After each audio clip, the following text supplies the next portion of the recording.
The fate of poor souls in the afterlife and help. BD0651 from November 2, 1938, taken from book number 14. Let your thoughts wander into the infinite universe, which is the carrier of countless souls, and try to imagine the hardship of those who are still in the darkness of unbelief and who have not yet recognized their existence as indestructible. These still believe themselves to be on earth, only transferred to another region and another environment through some process, and cannot yet familiarize themselves with the thought that their life on earth has come to an end. They wander and search for a way out of their situation and are despondent and desperate when they see the same unfriendly and gloomy picture before them again and again. They do not want to succeed in improving their condition, because wherever they turn, they find no brightness, and therefore their condition is boundlessly miserable.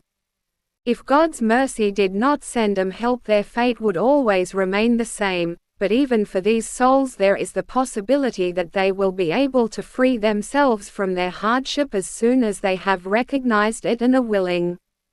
The help sent to them compels them to reflect ever more deeply on themselves until they have made up their minds to take action to improve their situation.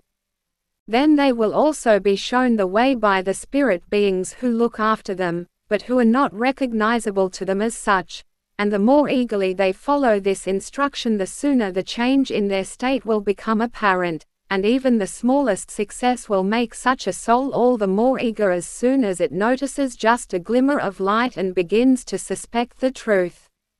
In order to make the state of suffering comprehensible to you earthly children, you could only see it in a dream, and this would be so dreadful and depressing for you that you would be inhibited in your life's work and perhaps want to take the right path out of fear, which, however, would not benefit your soul.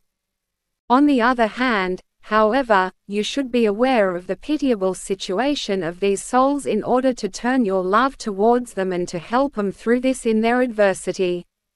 Anyone who is able to imagine their suffering will, seized by profound compassion, be able to help them through prayer for the alleviation of their agony, and this should be an indication to you to remember the poor erring souls in the beyond and not to deny them your help, on which they are so greatly dependent if their time of suffering is to be shortened, for they lack the strength which is supplied to them through your prayer or through the love of spiritual beings in the beyond. Amen.